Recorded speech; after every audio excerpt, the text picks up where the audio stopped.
Oh, that's different story. That's a martyrdom, right? Story.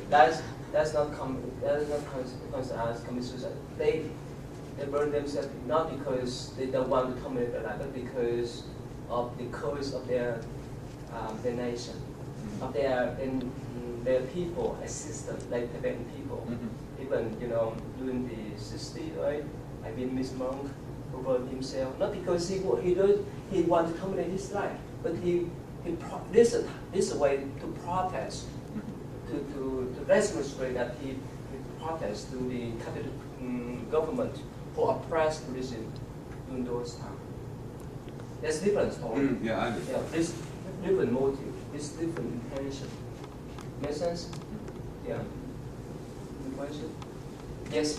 What about a person who has lived a good life and they've done, good deeds their whole life, and then they end up with a condition that they're just suffering so much and they want to. They want to inject some. Yes, euthanasia. Oh, okay, that's in Buddhism. If that's the case, I have encountered that kind of problem before, but I think in my view, that's more reasonable because they so suffer, they couldn't handle, they couldn't endure that kind of suffering. So that's their choice. In my point of view, that's not considered commit suicide. They just want to get over with this life so that they can move further. That's different story. Is that right? But this different choice from you're so depressed, right? You're so desperate and you want to finish up now because you think that there's no ending, no solution, right? That's different story. Actually, when we're still alive, when we're still strong, physically and mentally, there's many ways for us to solve problems. Recently, I heard the news when they went to New Jersey. Some of my students, they say that there's one lady, she's an 18-year-old student from UPenn, UPenn, University of Pennsylvania. She's so stressed out that she dropped out.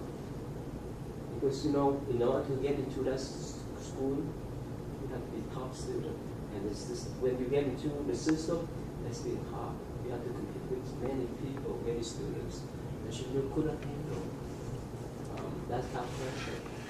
So anyway, that somehow many people, because of that kind of pressure, that kind of problems, they couldn't handle the life, especially the young people. Right? Okay, so we talk about that. Okay, so you see that. So the pen and we will talk about armor too. Okay, let's just move on. Okay, let's move on to the next one. Who's the next one? I'm up next. Yeah, please. Which is the definition of the soul. Yeah, definition of soul. What do you think? I kind of backed up to Hinduism for a second to kind of go fast. So I said Hinduism teaches an eternal, changeless soul or ego called Atman.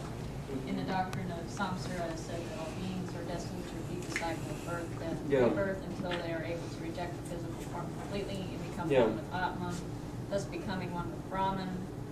Brahman is very difficult to describe and is considered indescribable by any words or thoughts we can conceive. It is the source of all things, source of the Atman and habits of living things. It's eternal, ever-changing. I go on there.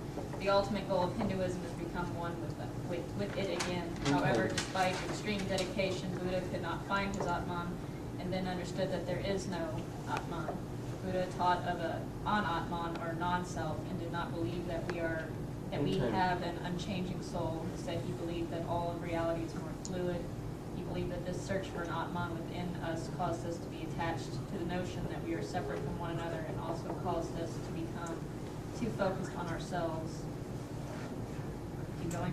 Yeah, go ahead. Okay. So the Buddha taught that a person is a collection of 5 components or skandhas. Yeah. The body, which is rupa, feelings, bandhana, which come from our senses and thought, perceptions, which cause us to attach to labels like good and bad, mental dispositions, and consciousness. Through our karma, our mental energy,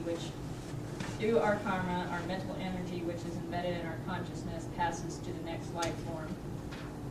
Though it is ever changing, unlike Atman, ultimate goal is to let go of all attachment to our physical form and the skandhas and end the cycle to reach nirvana.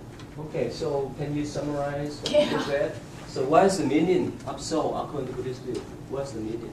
I think of it as comparison to Hinduism. That's why I went into it. I took it That's in the Atman? past class. That, Atman is something that kind of more like how in Christianity they think of a soul it's actually an essence of you that will live on. Whereas Buddha believed that thinking this way kind of makes you too attached to your own physical form, and that we're all connected to each other. So there's a soul that lives on sort of through reincarnation, through karma and everything, but you're still ultimately trying to end that cycle. So you get the points? You get the points, some confusion? Still have some question? No? So it's the attachment, we're trying to get away from the attachment. So that Okay, here. That's the concept of soul, right? That's concept of spirit, right? In Buddhism, we don't call soul. Whenever we talk about spirit, it's in this realm. In this realm, voice realm. And most of the time, we talk about what we call consciousness. Because later on, I think we have times, we talk about 12 cleansing conditions. We talk about 8 levels of consciousness.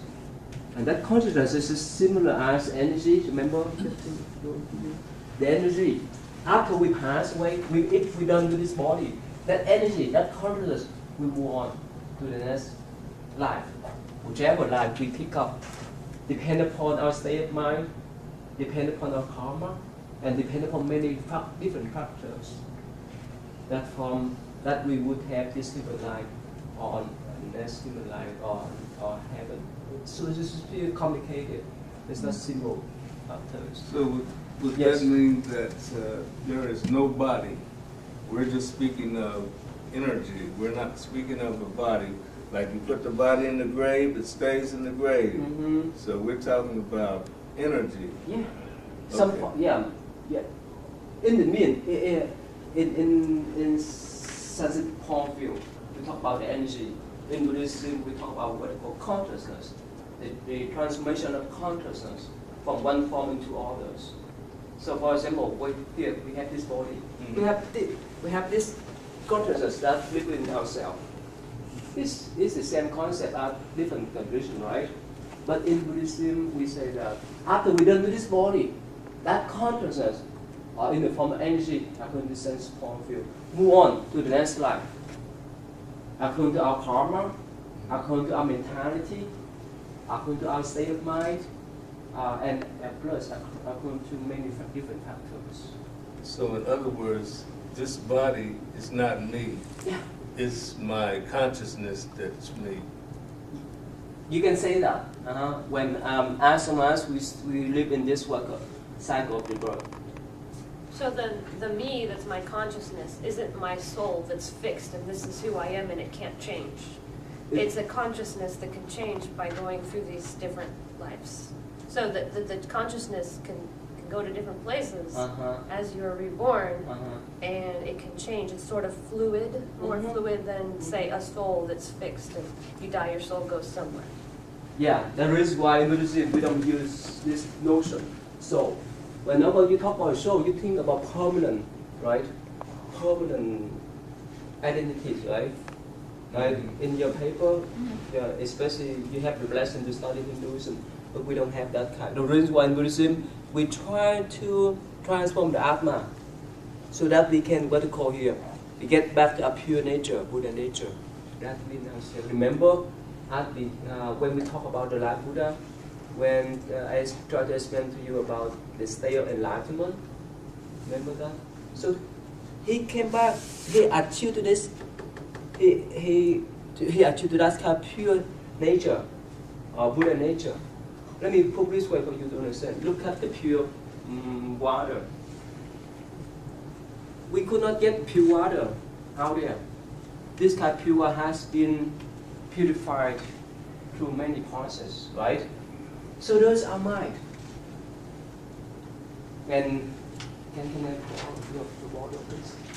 Okay, now here regardless of the action I do with this water, if I check it, it's still pure water. Make sense? But what happens when we go out there, we take the water from the pond, right? And we put down for a while, all the particles, all the sediment will be sailed out, right? What happens when we pick up and check it? It becomes muddy again. But this pure water has been purified already, so no matter what kind of action we have, it's still pure water. So there's what they call pure nature, Buddha nature. That in Buddhist view, or in Mahai Buddhist view, that is a permanent pure water, pure nature of the consciousness. Yes? Yes, and the Buddha did talk about there are like 6 ways to purify like a negative karma, and similar to what you just said. Yeah, we will talk about that later on. Okay. So that's the concept. When we talk more about Mahayana theories and principles, we talk more about that's Buddha nature. Okay? So probably now some sort of confusion for you, right? You get the idea? Okay, good. Okay, so again, now as long as we're still in the samsara, a cycle rebirth, there is no permanent consciousness, no permanent self. You understand that? Until we achieve this state of mind. Make sense? What state of mind is that? Buddha, Okay. Buddha nature, pure nature, or nirvana. Make sense now? Okay? So let's just move on. We will talk about more. Okay, yeah, your turn for karma, please. Yes, I found a lot of interesting things about Buddhist karma. I've heard people speak of karma. Okay. And, you know, from my understanding, it's like Newton's law of motion. Oh, good, yeah, For every action, there's a reaction. Yeah. And so karma is... Oh, that's different story. That's a martyrdom, different right? story. That's not consequence as commit suicide. They burn themselves not because they don't want to commit their life, but because of the curse of their nation, of their people, a system, like Tibetan people. They end up with the condition that they're suffering so much and they want to. They want to inject some. Yes, euthanasia. Oh, okay, that's in Buddhism. If that's the case, I have encountered that kind of problem before, but I think even during the 60s, right? I mean, Miss Monk who burned himself not because he wanted to terminate his life, but this is a way to protest, to demonstrate that he protest to the Catholic government who oppressed Buddhism during those times. That's different story. Yeah, I understand. Yeah, this different motive, this different intention. Make sense? Yeah. Good question? Yes? What about a person who has lived a good life and they've done, good deeds their whole life and then In my view, that's more reasonable because they so suffer, they couldn't handle, they couldn't endure that kind of suffering. So that's their choice. In my point of view, that's not considered commit suicide. They just want to get over with this.